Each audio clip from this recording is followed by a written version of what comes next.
Thank you for joining us today for our webinar on menu labeling, the countdown to May, hosted by Great Plant Mooty, and also participating is the U.S. Food and Drug Administration. We have participating today, I'm Julia Dayton Klein, I'll be moderating, and we have Danell Caron as well. From the United States Food and Drug Administration, we have Loretta Carey, who is the Consumer Safety Officer for the Product Evaluation Labeling Team, who's the group who is going to be in charge of enforcing the menu labeling regulations that have relatively recently been promulgated and will be enforced soon. On the agenda today, we have a few things that we're going to be covering, which include the definitions of what we're talking about, the requirements of the final rule on menu labeling. We're going to have some franchise considerations, and we're going to have some next steps. So we'll first have the presentation from the FDA about the first two sections of the agenda. And we also will have then Danell considerations, and then within next steps, we'll be presenting along with the FDA the enforcement priorities of the FDA and also perhaps some litigation considerations. I should say that Danell is a franchise attorney with Great Plant Mooty, and so she has a great amount of expertise on the franchise side of things, and I am a litigator with Great Plant Mooty, and I also do regulatory consulting work, so I can help out a little bit on the enforcement priority side. We welcome throughout the webinar, we welcome questions from everyone. If you'd like to go ahead and type in questions, we'll be monitoring that as we go. We'll probably put them at the end unless something seems very urgent. Otherwise, we'll kind of have the presenters present their material and try to reach all of them. To the extent that we can't get to every one of them, we'll give you some information where you can submit questions afterwards, and we will get back to you. I know that everyone on this team is committed to making sure that questions get answered. So with that, I would like to turn it over to Loretta Carey to give us the presentation about the rule, the definitions, and what people can expect. Good morning, everyone. First, I'm going to talk about the background. And as I understand it, many of you are familiar with the background of the menu labeling final rule, so I won't go into depth on this today. As you may know, Section 4205 of the Patient Protection and Affordable Care Act was enacted in 2010 and amended certain nutrition labeling provisions of the Federal Food, Drug, and Cosmetic Act, including those for menu and vending machine labeling. As a result, FDA issued a proposed rule in 2011 and a final rule in 2014. We then received feedback from the industry asking for more time to understand the rule and to come into compliance. And so in July of 2015, we extended the compliance date by 1 year. And then I'm sure you're all aware that the compliance date was further extended to 1 year after we issued final guidance due to language in the omnibus bill. So the compliance date is now May 5th, 2017.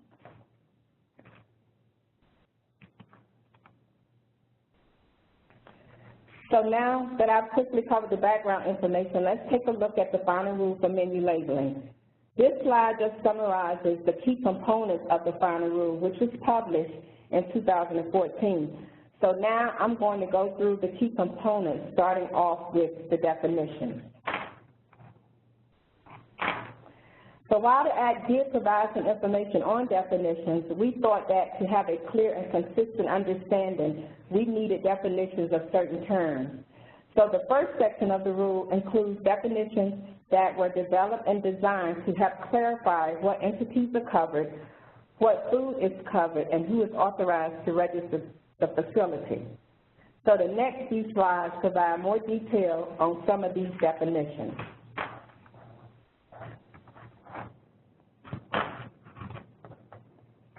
So what establishments did the Act cover? The Act described the establishments that were subject to the requirements as restaurants, assembly retail food establishments that are part of a chain of 20 or more locations, doing business under the same name. Now, this is regardless of the type of ownership of the locations, and often for sale substantially the same menu items. The final rules further define these terms, specifying that restaurants or assembly retail food establishments or retail establishments that offer for sale restaurant-type food. Now, the term location refers to a fixed position or site.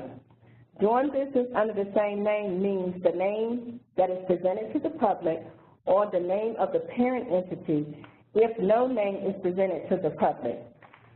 And often for sale, substantially the same menu items means often for sale a significant proportion of menu items that use the same general recipe and are prepared in substantially the same way with substantially the same food components.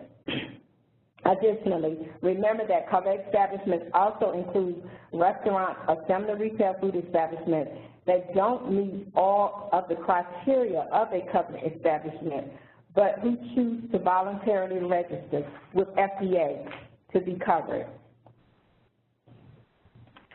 Here you can see some examples of facilities that would be covered establishments if they meet all of the criteria of a covered establishment. Restaurants, including quick service and sit-down, would be covered.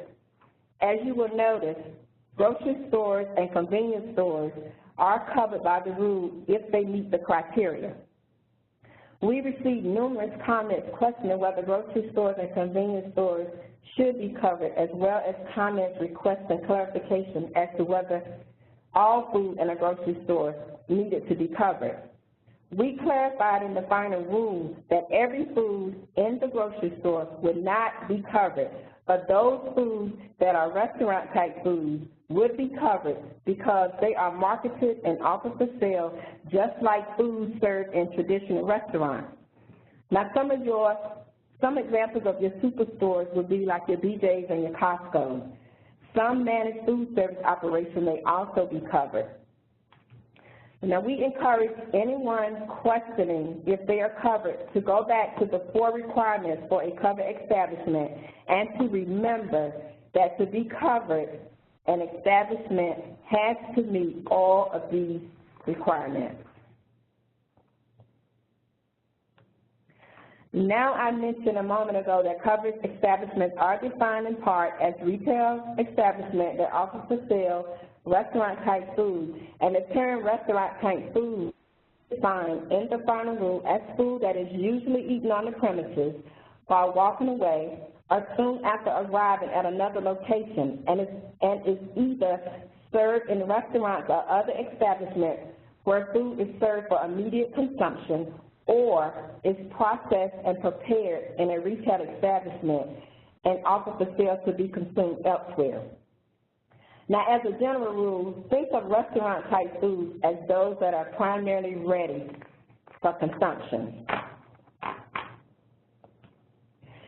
You can see some examples of restaurant-type foods here, and keep in mind again that self-serve foods and foods on display are covered.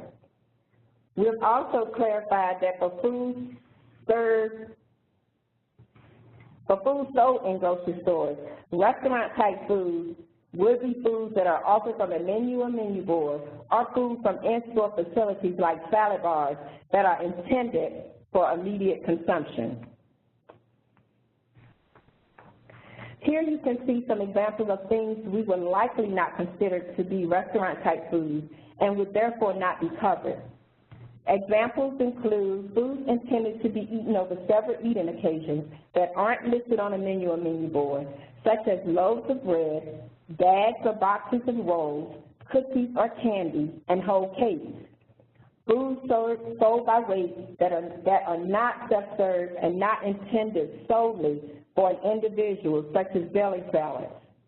Foods that are usually further prepared before consuming, such as deli meats and cheeses, since there's an expectation that you're going to take that meat and cheese and further prepare it into a sandwich or a wrap. And certain foods bought from bulk bins or cases in grocery stores, for instance, nuts and dried fruits.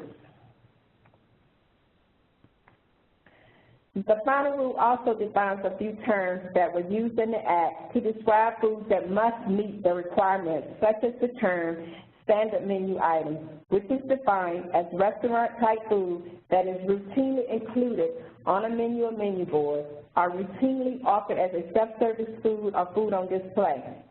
Now, one thing to note here is that food items that are not on the menu of every covered establishment that is part of a chain, but are routinely included on the menu of one of those establishments, will still be covered even though they're only offered at that one establishment. The final rule also defines the term combination meals as standard menu items that come with multiple components and may be represented on the menu or menu board in narrative forms, numerically or pictorially. These combination meals may include variable menu items or be variable menu items themselves. And this is a term that's also defined in the final rule as a standard menu item that comes in different flavors, varieties, or combinations, and is listed as a single menu item, such as an ice cream scoop with different flavors.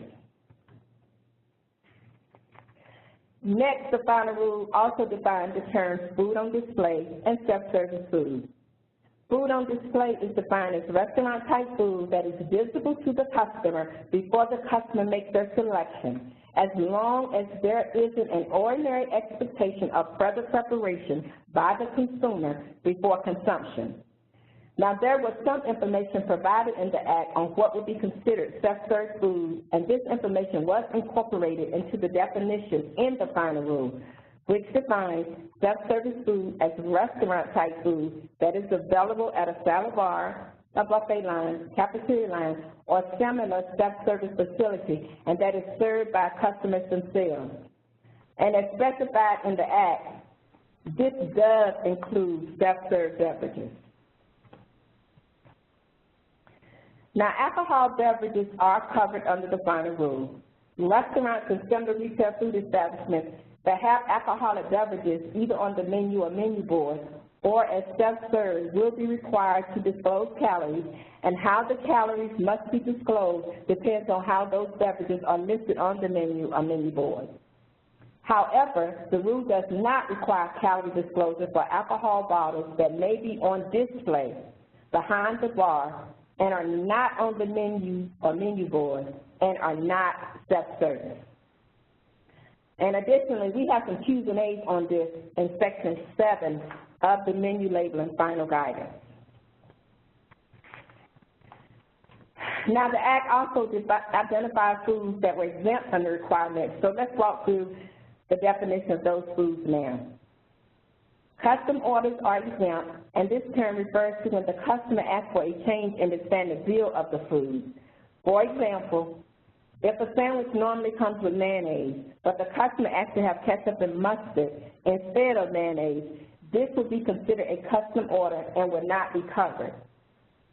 Daily specials are menu items that are prepared and offered for sale on a particular day. However, this does not include a menu item that's always on the menu, but is offered for a special price on a certain day of the week. And foods that are part of a customary market test are also exempt from this term. Are also exempt, and this term is defined as food that appears on the menu or menu board for less than 90 consecutive days in order to test consumer acceptance of the product. Now, one thing to note here is that it is possible for a food to be test marketed more than once per year. But if it's the same food item, the agency would expect that it is significantly different than the previous item that was test marketed. Continuing on with foods that are exempt from the requirements, this also includes temporary menu items, which is defined as food that appears on a menu or menu board for less than a total of 60 days per calendar year. Now, one example of this might be a seasonal menu item, such as a fall or Halloween themed item. Additionally, the 60 days includes the total of consecutive and non-consecutive days the item appears on the menu. Next, the final rule exempts items such as condiments that are for general use, including those placed on the table or on or behind the counter. Now, in addition to the example here of the glass of pancake syrup, another example of this would be ketchup and mustard bottles that are placed on the table for general use. And then lastly, if a food is not listed on a menu or menu board and it's not on display or self-serve, then that food is exempt from the requirement as it would not be considered a standard menu item. And the last definition is that of menus and menu boards, which the final rule defines as the primary writing of the restaurant or similar retail food establishment from which the customer makes an order selection. Determining whether a writing is or is part of the primary writing of a covered establishment depends on a number of factors, including whether the writing lists the name of a standard menu item and the price of the standard menu item, and whether the writing can be used by a customer to make an order selection at the time the customer is viewing the writing. A restaurant or similar retail food establishment may have several menus that meet these requirements and would require calorie labeling.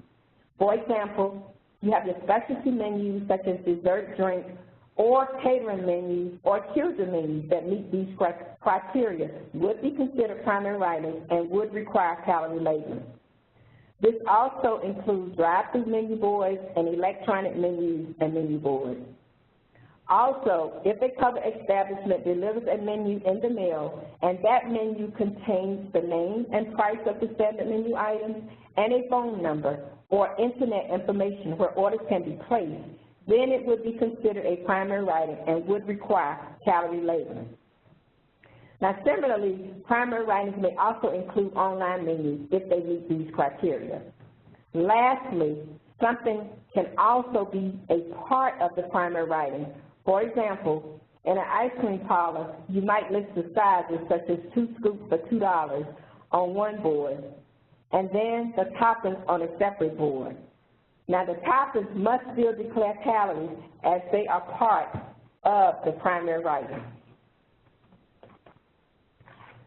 So now that you all have all the definitions completely memorized, let's take a look at the requirements of the final rule and go through some examples.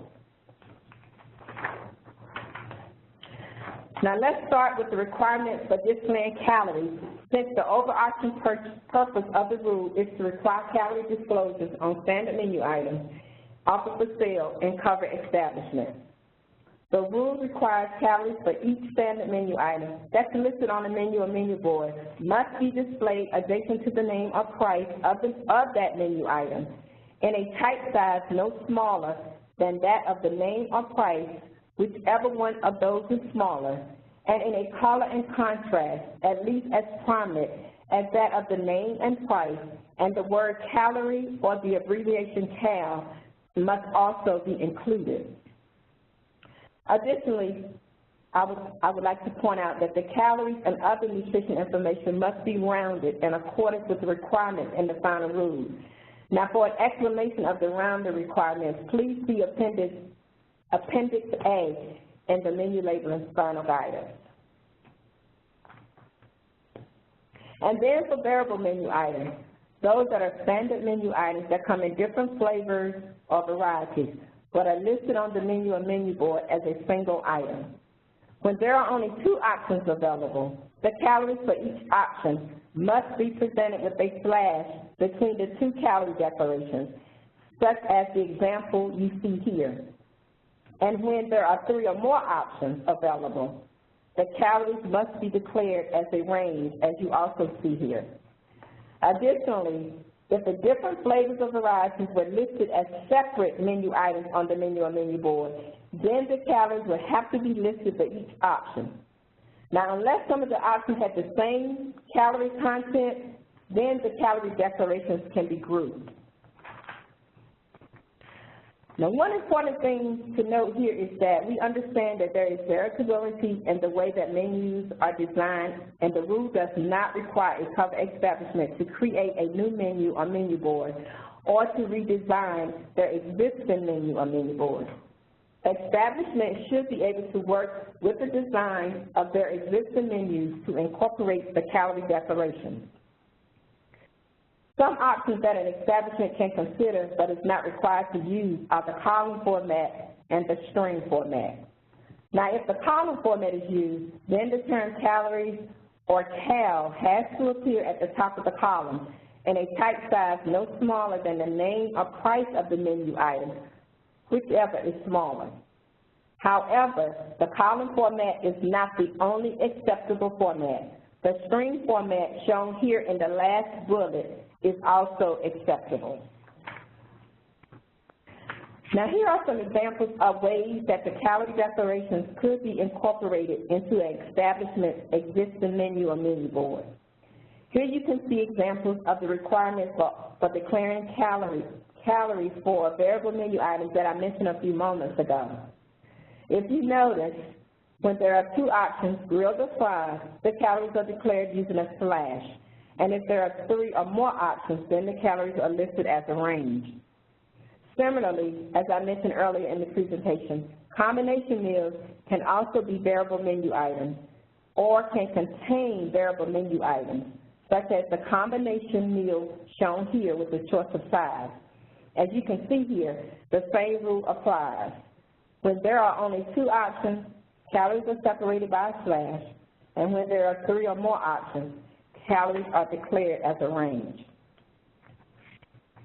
Here you can see the option of declaring the calories using the column format. Note that the term cal appears at the top of the column, and the calories are listed adjacent to the name and price of the item in the same type size and with the same color and contrast. You can also see here again the various ways to declare calories for variable menu items with two options and three or more options.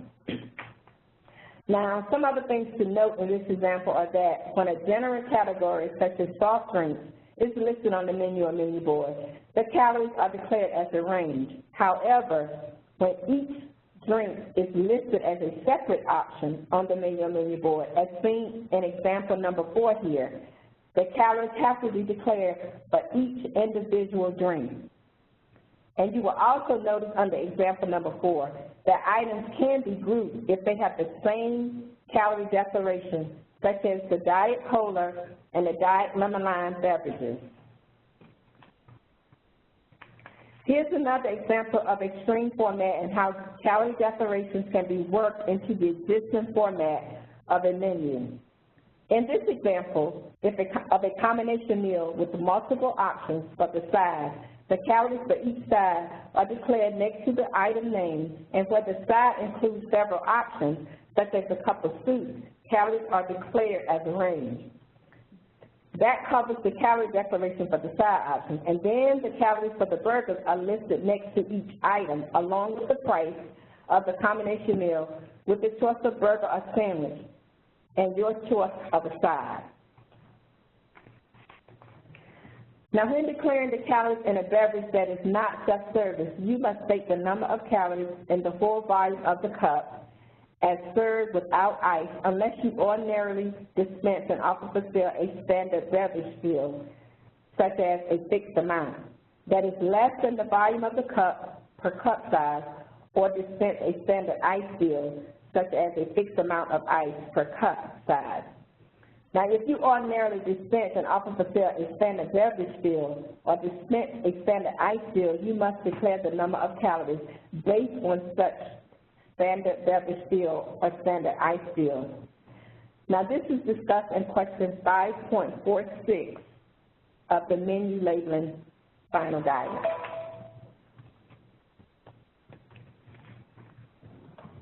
Now, we received many comments and questions on this plan's calories for toppings and multi-serving foods. So let's talk about toppings first. How the calories disclosure must appear on the menu or menu board for toppings will really depend on how the toppings are listed on the menu or menu board. If just the term toppings appears on the menu or menu board and the toppings are not listed out, then the calories must be declared as a range for all toppings. However, if each topping is listed out individually on the menu or menu board, then the calories for each individual topping listed must be declared. Also, similar to the variable menu items with flavors and varieties, toppings that have the same calorie declarations can be grouped together. And then the last thing I want to point out about toppings is that sometimes not all of the toppings are listed on the menu or menu board, but they might be on display instead. In this case, toppings that are not listed on the menu or menu board, but are either on display or self-serve, will require the calorie disclosure in the same manner as other self-serve foods or foods on display, which I'll talk about in a bit. Now here you can see some examples of declaring the calories for toppings on a menu or menu board. For variable menu items that are offered for sale with the option of adding toppings, such as ice cream or pizza, the menu or menu board must declare the calories for the basic preparation of the standard menu item. For example, the ice cream scoop or plain pizza pie shown here. Now the calories must also be declared separately for each topping that's listed on the menu or menu board, and it must be clear that the calories for each topping are being added to the calories of the standard bill. So if you order fudge, it adds 50 calories to the 300 calories in the ice cream scoop. Unfortunately, it's not 50 calories total. So if the amount of the topping included on the basic preparation of the menu item decreases based on the total number of toppings ordered for the menu item, the number of calories for each topping must be declared as single values representing the number of calories for each topping when added to a single topping menu item, specifying that the calorie declaration is for the topping when added to a single topping menu item, such as pepperoni, 200 added calories for a one-topping pizza. Now additionally, in the case shown here with the pizza, since there are multiple sizes offered, the calories for toppings and the calories for the standard bill must be declared for each size of the pizza listed on the menu or menu board. Next, the final rule provides some flexibility for calorie disclosure for multi-serving foods, things like your pizza or your family-style pasta dishes. With these foods, there are two possible options for declaring calories. The calories can be listed for the entire standard menu item, such as a whole pizza, or if the standard menu item is normally prepared and served in discrete units, such as a pizza that is cut into slices, then the calories may be declared per discrete unit as long as the total number of units is also declared. However, if the multi-serving item is not normally prepared and served in discrete units, such as a whole pizza that's not sliced, then the calories must be declared for the entire standard menu item. Now, I already mentioned that if the toppings are self-serve or on display, then they have to meet the same requirements as other self-serve foods and foods on display. So let's go through those requirements now.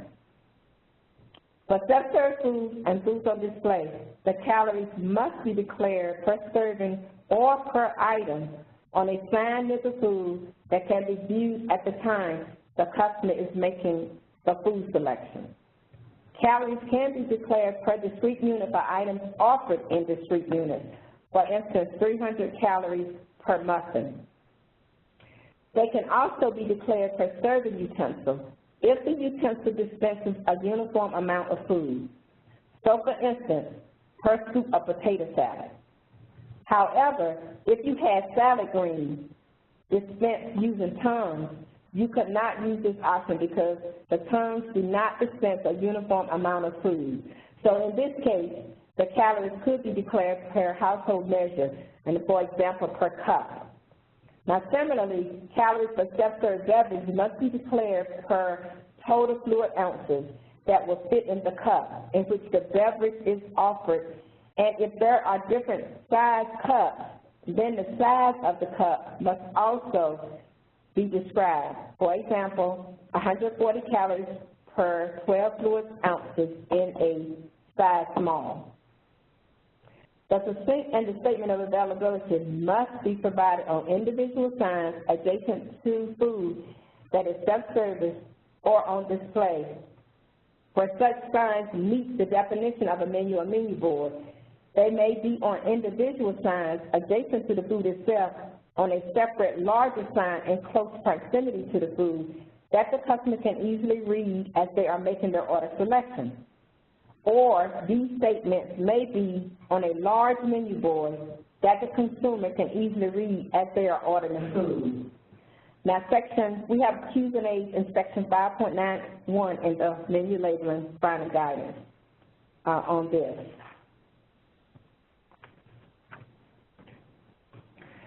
Now, there are multiple ways that calories could be declared on a sign near the food, and the final rule provides 3 options for declaring calories for self-service foods and foods on display. Now, one option is to place the calorie information on a sign adjacent to and clearly associated with the food for which the calories are provided. Now, we will consider calories provided directly on the package of a grab-and-go food that is a standard menu item at a covered establishment to be a way of declaring calories on a sign adjacent to and clearly associated with the corresponding food. Declaring calories directly on the package of the grab-and-go food would allow the consumer to clearly associate the calorie declaration with the corresponding food and help ensure that the consumer sees such declaration when making his or her selection. Now, additionally, if the food that was previously exempt from nutrition labeling under 21 CFR 101.9 J3 is now covered under the menu labeling requirements, declaring calories for their food, including declaring calories on the package to comply with the menu labeling requirements, does not cause that food to fall out of the exemption in 21 CFR 101.9 J3. So if you have a food that falls under this exemption and you declare the calories on the package of that food in order to comply with the menu labeling requirements, this does not trigger the requirement for full nutrition labeling, that the food is still exempt from full nutrition labeling. Another option is to provide the calorie information on a sign attached to the sneeze guard. If you place the calorie information on the sneeze guard, a sign with the calorie declaration and the serving or unit used to determine the calorie declaration, the calorie content, must be above each specific food so that the consumer can clearly associate the calorie declaration with the food to which it applies. Now, if it is not clear from the placement of the sign to which food the calorie declaration applies, the sign must also include the name of the food, such as broccoli and cheese casserole, 200 calories per scoop. The third option is to place the calorie information on a single sign or placard listing the calorie declaration for several food items along with the names of the food items, so as long as the sign or placard is located where a consumer can view the name, the calorie declaration, and serving a unit of a particular menu item while the consumer is selecting that item. Now, for variable menu items that appear on the menu or menu board and are self-service foods or foods on display, and there is no clearly identifiable upper bound to the range, the menu or menu board must include a statement adjacent to the name or price of the item referring the customer to the self-service facility for calorie information. For example, see buffet for calorie declaration. Now, as discussed in the preamble to the final rule, the Act requires that when a self-service food or food on display is listed on a menu or menu board, the food is subject to both the requirements for declaration of calories on the menu or menu board and to the requirement for food on display. meaning that the calories must be declared on the menu or menu board, and also use one of the three options available for declaring calories for self-service foods and foods on display. Now, unless the menu board can be viewed at the time the customer is making their selections, this would meet the requirements for foods on display. Disclosing calories information for self-service foods and food on display on traditional menus and menu boards. For such menus and menu boards, list self-service food and food on display, and on signs adjacent to self-service food and food on display. It would help ensure that the consumers are able to see the calorie declarations before making order selections. And this is consistent with the plain language of Section 403Q 5H Romanet 2 and Romanet 3 of the Federal Food, Drug, and Cosmetic Act. Now, if a packaged food has a nutrition facts label that complies with 21 CFR 101.9, and the consumer can examine the packaged food, including its label prior to purchasing the food, then additional calorie information will not need to be displayed, and other forms of nutrition information, for example, a pamphlet or binder, are not required. Additionally, if a self-serve food or food on display provides the additional written nutrition information required by the final rule on the label, then the statement of availability that additional written nutrition information is available upon request will likely not be useful to consumers, as consumers will be able to examine the nutrition information directly on the label prior to purchase. Now, in working with establishments to identify which foods are covered and need to have menu labeling, one thing that we've noticed is that there have been situations where foods that did not have full nutrition labeling, particularly your grab-and-go foods, they should have already had full nutrition labeling. So we just want to encourage establishments to first confirm that the food was exempt from NLEA and the full nutrition labeling. Now, I mentioned earlier in the presentation that one of the requirements of Section 4205 was a succinct statement. And the purpose of the succinct statement is really to help consumers understand the calorie declaration in relation to the total diet or total caloric intake. The rule specifies that the succinct statement must read 2,000 calories a day is used for general nutrition advice, but calorie needs vary. And this is the only statement that meets the requirements, except the optional statements that are permitted for use on children menus. Now, the rule requires that the succinct statement must appear on the bottom of each page of the menu and at the bottom of the menu board, and must appear above, below, or beside the statement of availability. And what I mean by the statement of availability is a statement that reads additional nutrition information available upon request. This statement is also required and has to appear on the menu, on the first page where the menu items are listed, and at the bottom of the menu board, again, either above, below, or beside the succinct statement. And in addition to having this statement, covered establishments must actually have that written nutrition information available to the consumer upon request on the premises of that covered establishment. The nutrients that are required to be included in this additional written nutrition information are listed in the final rule. But if you think about the current nutrition facts label on packaged food, everything that's listed above the vitamins and minerals on that label is required here. Now, the rule does provide quite a bit of flexibility in how this information can be provided. For example, it could be in the form of posters, tray liners, counter cards, or signs. The information could either be provided through a computer or kiosk, as long as the consumer does not have to provide the device themselves to access this information. For variable menu items or combination meals, the additional written nutrition information must be provided separately for each component of the variable menu item. So if we go back to the chicken sandwich example, where we had the choice of grilled, baked, or fried, the nutrition information would have to be provided for each grilled, baked, and fried option separately. And then going back to the toppings, where there can be a very large number of variations, such as the case with pizza, the nutrition information must be declared for the basic preparation, such as the plain pizza pizza, and then separately for each topping of variable components. Additionally, similar to calorie declaration, the additional written nutrition information can be grouped for items that have the same nutrient values. You can see an example of this here for the raspberry and peach flavored iced tea have the same nutrient values, and so they are grouped together. And also, if you notice, there's a statement at the bottom of this example that says not a significant source of calories from fat, saturated fat, trans fat, cholesterol, dietary fiber, and sugars.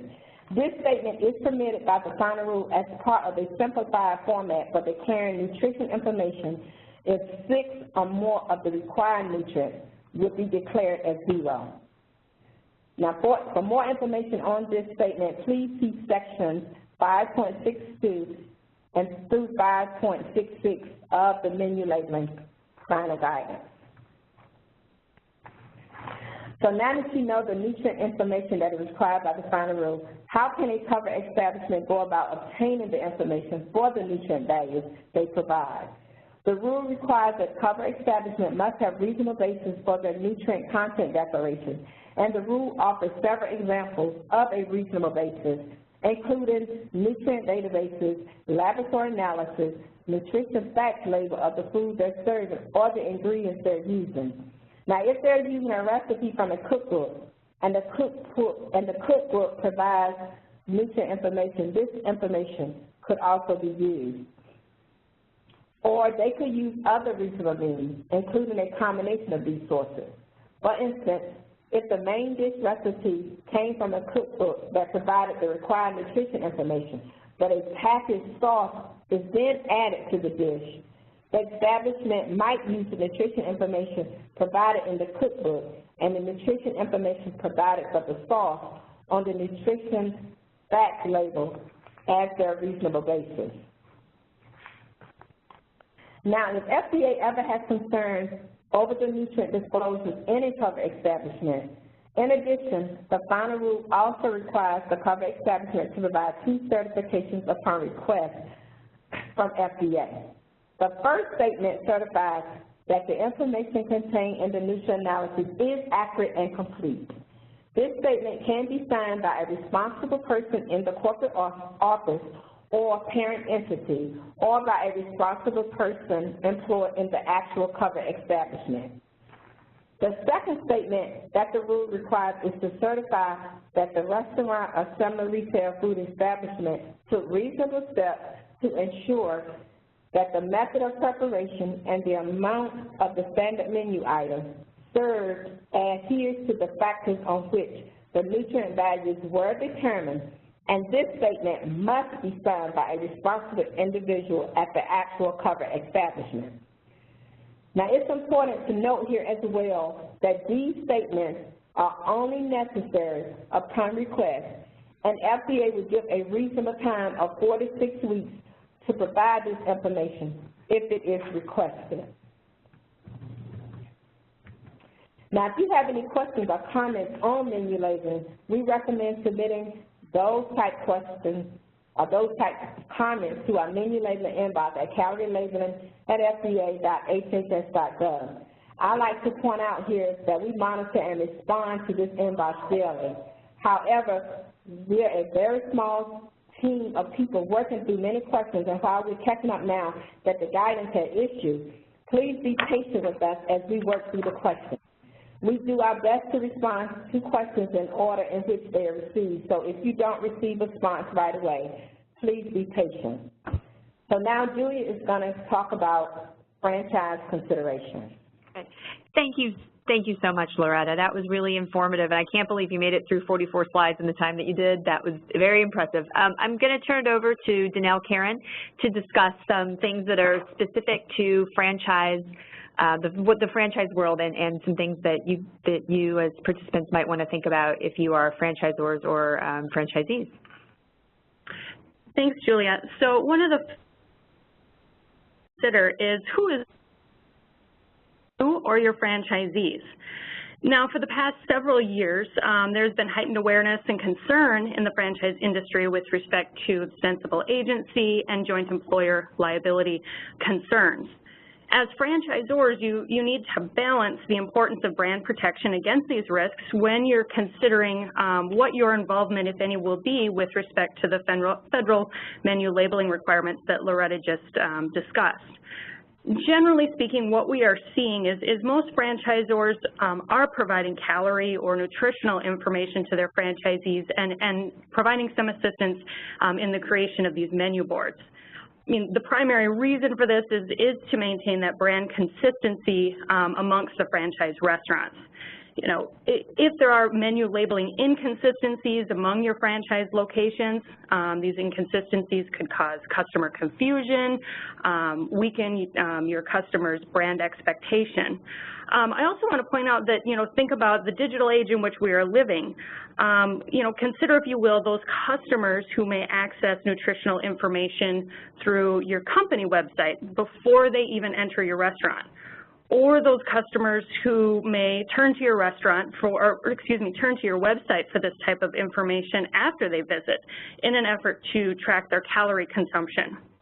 From a brand protection standpoint, you know, franchisors, we don't want the calorie information found on the company website to differ from the information that's displayed on the franchise restaurant's menu board.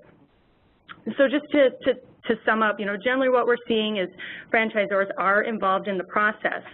With that said, franchisors should also be very clear that ultimate responsibility for compliance with menu labeling rests on each restaurant owner. As you know, we'll discuss in the next couple of slides, the creation of the menu board and this nutritional information that we talked about this morning, it's really just the first step from a compliance standpoint. It's also critical that your franchisees understand that they need to put procedures in place to ensure that the menu items that their cooks and their employees are preparing and that will be sold to the end consumer contain the calories and other nutrients that are being disclosed through your menu boards.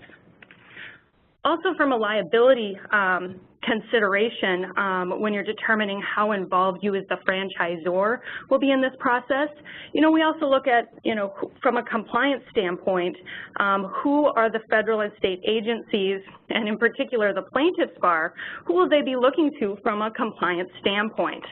You know, based upon what we've been told, the historical cases that have been brought by the plaintiffs bar and prior similar enforcement actions, you know, we do anticipate that federal and state agencies and the plaintiffs bar will be looking to the franchisor in the event of noncompliance. And then finally, from a training standpoint, you know, I encourage you to think about your initial training program and how can you incorporate into your existing training on food preparation, you know, the importance of following your recipes and your food preparation standards to ensure that the items that will be served by your franchisees reflect the calorie and nutritional information disclosed to the public.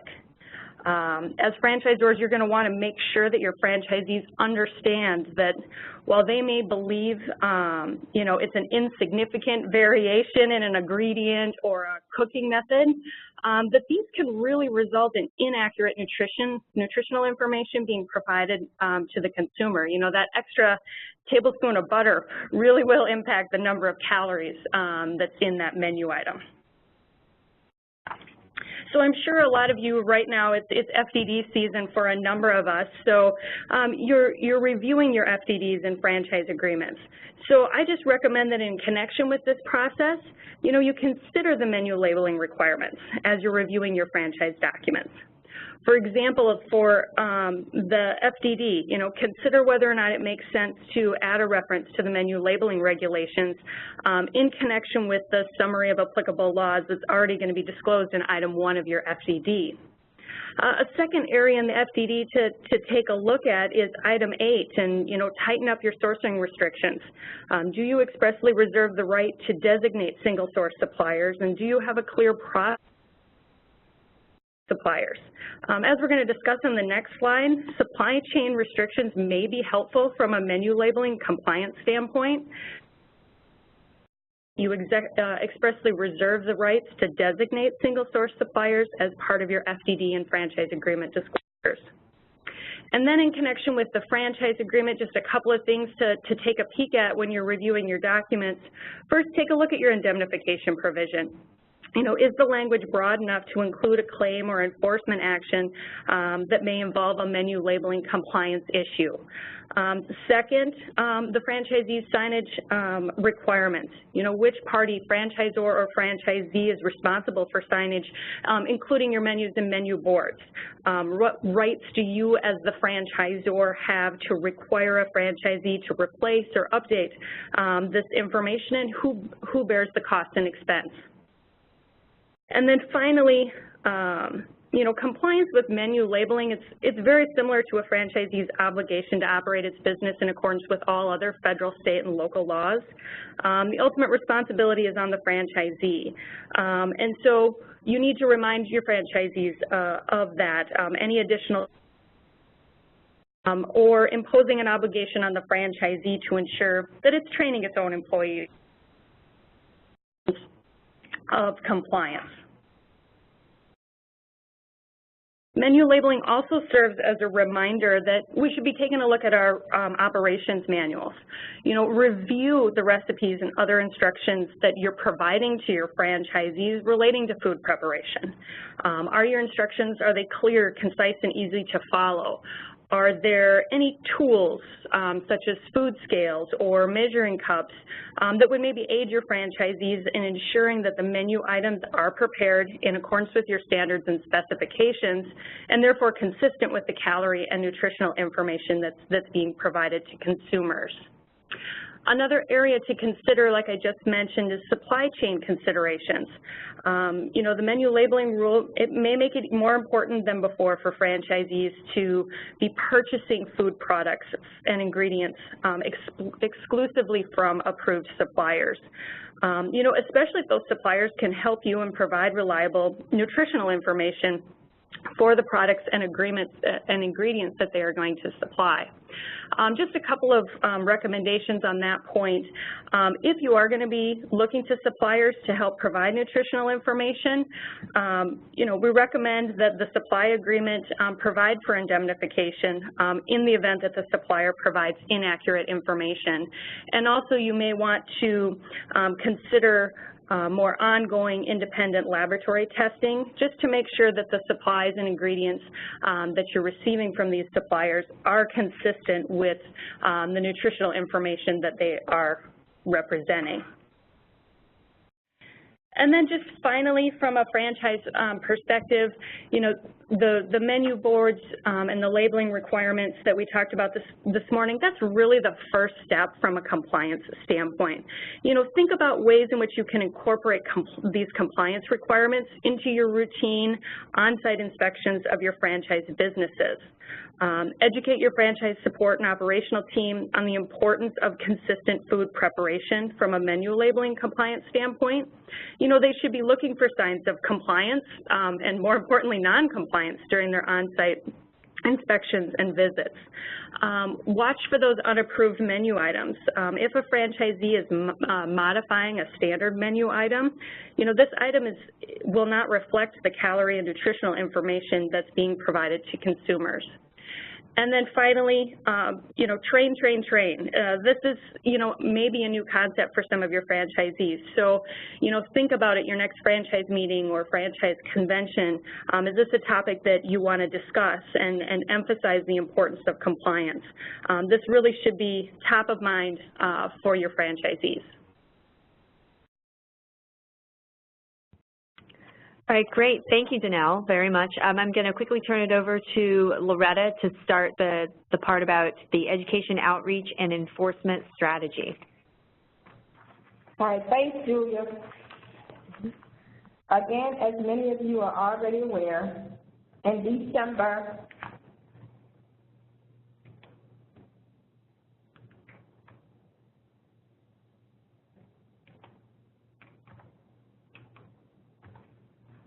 in December of 2015, the 2016 Omnibus Appropriation Bill delayed the compliance date for the menu labeling final rule to 1 year after FDA issued final menu labeling guidance.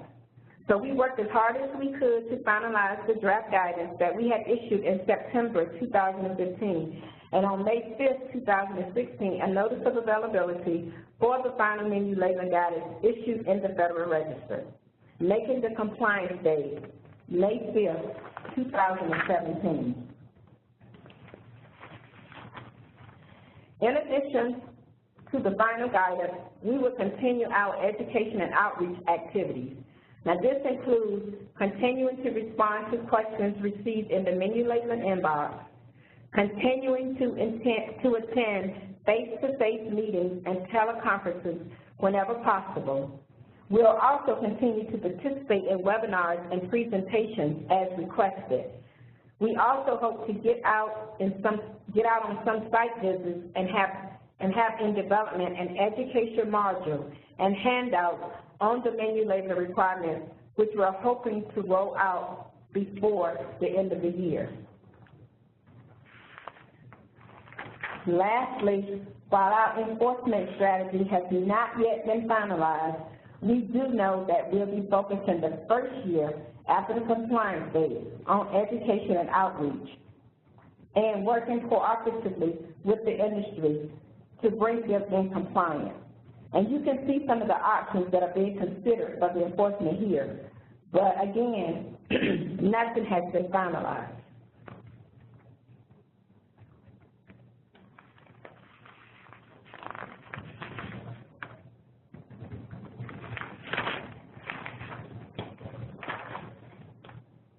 Oh, hello everyone. So it's oh, sorry about that. Loretta, I'm sorry. Did you have more?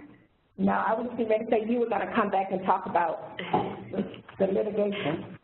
Yes, madam, I definitely am. So quickly, I know we're running short on time, and we have a couple of questions that I wanted to be able to get to. So in a nutshell, there are some litigation considerations that could potentially arise from menu labeling. We've seen some pieces of litigation in jurisdictions where there are local and state rules around this. So some things to look out for and certainly talk to us about would be looking for consumer class action, plaintiff's bar-based kinds of actions based on inaccurate nutritional data that might exist, and that is, you know, maybe there's a disparity between what's published and what actually is served on a plate. There have been and might continue to be an uptick in folks who are secret shoppers who come to your establishment to buy food for the purposes of going to test said food to see if it matches up with the disclosures that are made. So just kind of be prepared for that, and the best offense is a good defense of sorts, and it's to make sure that you're preparing recipes in very consistent fashion and having your disclosures be very accurate as possible. There also have been some issues around making certain kinds of health claims that have come up in the consumer class action context, and when you're making certain kinds of health claims, it's important to be very careful about what you're doing, both from a regulatory compliance standpoint and also from a litigation standpoint. The FDA preemption on this issue only goes so far. The FDA's new menu labeling rules do preempt state and local rules to the extent that they overlap, but there are certain spaces where preemption does not exist. They're rather specific, and if you have some of those issues, please feel free to consult us. We can talk through those. But also the FDA preemption, it doesn't look like is going to save us from consumer class actions based on inaccurate disclosures of calories or nutrition information. It hasn't been successful in some of the other contexts, and so I think that from a planning perspective, it's good to think preemption probably won't be a space you can rely on to defend against that. So again, no good deed kind of goes unpunished in this way. There are some upsides, of course, to compliance, and also some good consumer-based ideas about compliance and giving more transparency, but it does have some downside, of course. So, and this is, you know, an interesting example that you can read about. It's been in the news a lot, is a Chipotle consumer class action where 3 consumers in Los Angeles area sued Chipotle for inaccurate disclosure of their chorizo burrito, which is delicious but also highly caloric. The picture of the chorizo burrito disclosed that it was 300 calories, where the actual burrito was closer probably to 1,000. Chipotle and plays in the Twitter sphere, and in response to some mean tweets about this, said, "I'm sorry for the confusion, but we'll make things more clear next time. 300 calories is for the chorizo, which is only the meat in one of the many, many components in a delicious Chipotle burrito." So, you know, I think that case is still churning. It was only filed last November, and that disclosure problem is going to probably be a problem for them. So, and also know that, you know, being a generous server of food may cost you, so that extra scoop, and I always try to negotiate at my Chipotle to get an extra scoop of this or that. Just know that while it's lovely and generous, in certain kinds of contexts, it might not be the best idea. So some good training around the idea that maybe some training around having a verbal disclosure of, hey, you know this is going to add to your calories, right? Might be a lovely way to forestall some issues along the way. Again, no good deed, right? So moving along, and I know we're just a little out of time, we do have a space for some questions, and we had a few on deck here, and I wanted to try to address them to the extent we can. There were a couple kind of administrative ones. We will make the presentation available to the attendees after this webinar, so we're happy to do that. We have been recording the audio, and we will see about potentially making that available. We're working through some things along those lines, but we'll just see. But certainly you'll have the presentation, which does contain the lion's share of the content of all that. And if you need any clarification, the calorie labeling address is very effective in addressing those kinds of concerns. And also, you can email Danell or me with some questions. I've been advising some of our clients about this, and I'm happy to continue to help in any way I can. There's also some great guidance available online. I found the guidance to be very, very useful as well. But moving through some of the substantive questions here, we have a question that's asking about sauces. So if a restaurant prepares its own special or homemade sauce for customers to purchase instead of prepackaged or bottled sauce like hot sauce or soy sauce, will that special or homemade sauce be covered under the condiment exemption? So I'll let the FDA folks start first, and I can hit cleanup, but I think you guys can probably cover this one. All right, thanks, Julia. Now, this would depend, to answer the question, it depends on if the condiment is available for all customers to use regardless of their order. Then it would be exempt. But, however, though, if the sauce is on the menu and it's offered for sale, then it would be considered a standard menu item, and it would have to declare the calories for it. Mm-hmm. Got it. I think that's very helpful. So, again, if it's available for all customers, then it would be exempt. But if it's specific to a menu item or menu items, plural, right, then it would need to be disclosed. Right. Okay. And that's true whether it's slathered on top of that burger or whether it is, you know, in a cup next to it on the side, or even in a pre-packaged format, right? So, to answer your question, Julie, if it's part of the standard menu item, then it's included. It has to have calories. Yep. Okay. Excellent. Thank you. Thank you. All right. So we have some questions about the caloric range.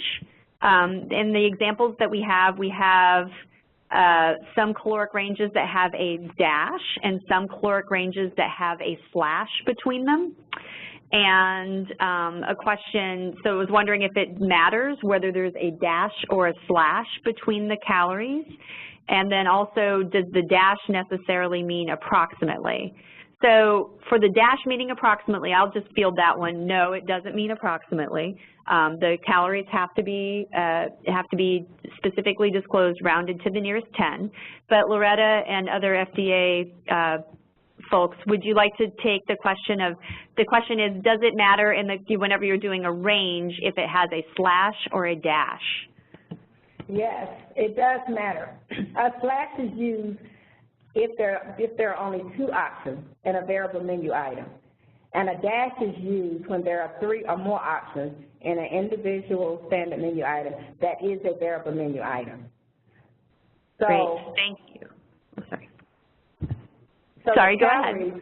To answer the second part of your question, so the calories should be declared with the lowest calorie declaration and the highest calorie declaration separated by the dash. Excellent. Thank you very much. Now we have, this is an interesting one too. Well, they're all interesting, but this one I found fascinating, and because I'm hungry. If we have a menu item that has a variable content, like a dozen assorted muffins, how should we address the calorie disclosure?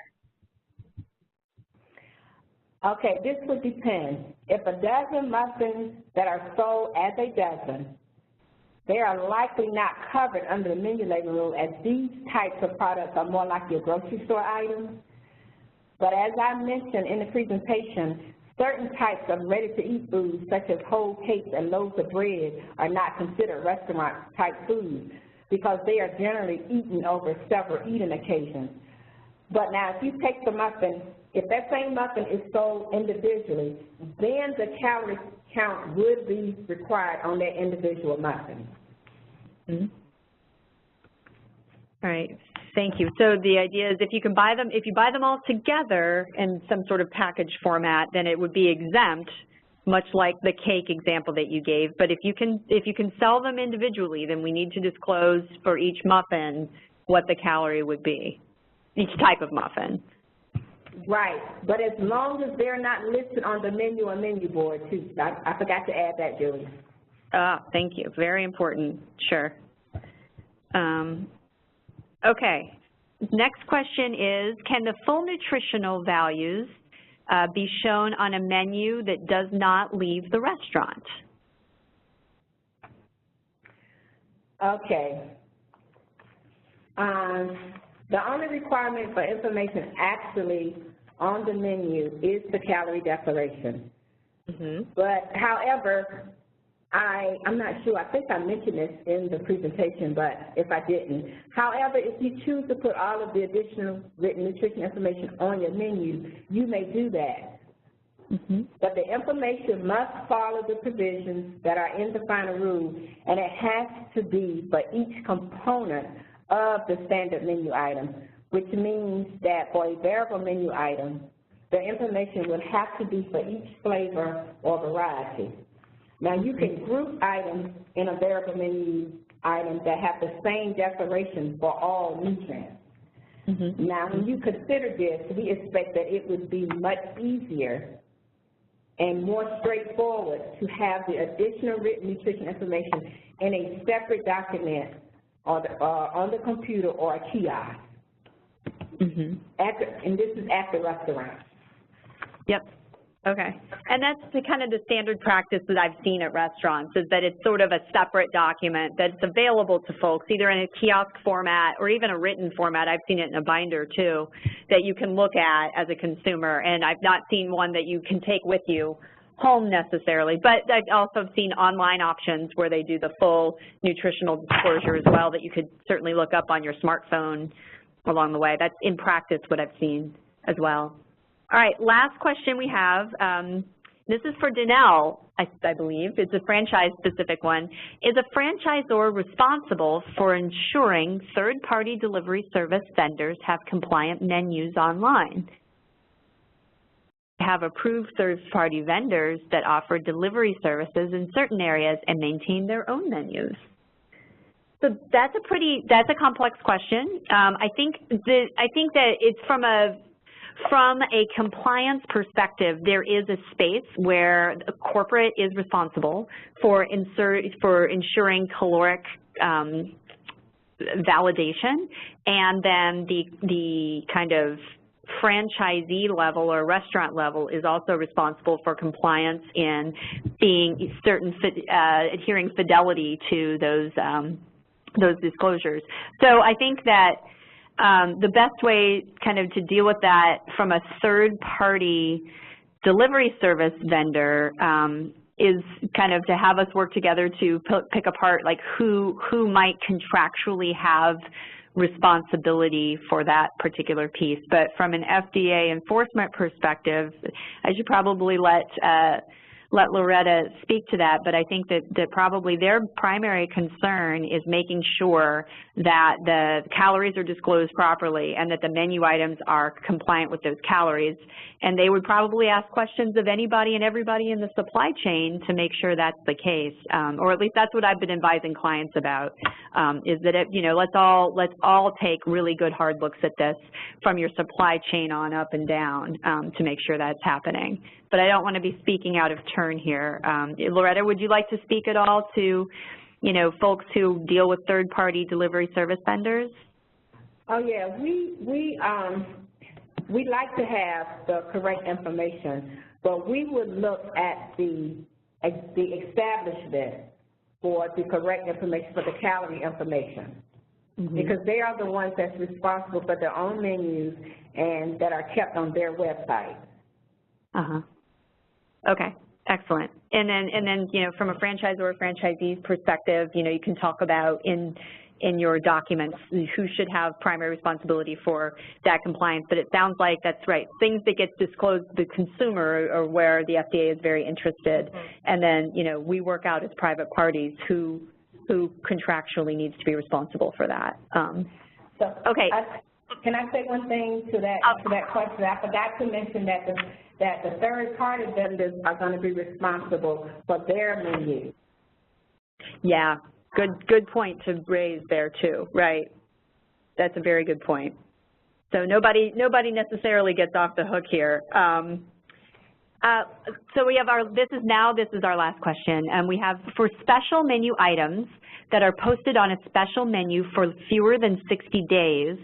Do we need to be able to provide full nutritional information if a customer asks for it?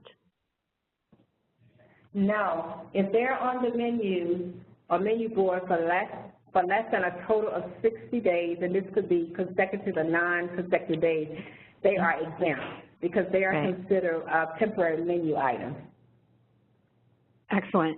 And this makes me think of the Shamrock Shake, and it is the Shamrock Shake season, everyone. So and it is exempt. It's what I use as my example, and thankfully it is. Well, that is the last question. Thank you, everyone, for participating. I apologize it went over, but there's a lot of great content here and a lot of great thought that the FDA and others have put into this. And so thank you very much for attending, and thank you to Danell for her contributions, and thank you to Loretta for your contributions and your staff's contributions. We really appreciate this outreach effort. All right, thank you. You're welcome. Thank you. Take care, everyone. Okay, you too. Bye-bye.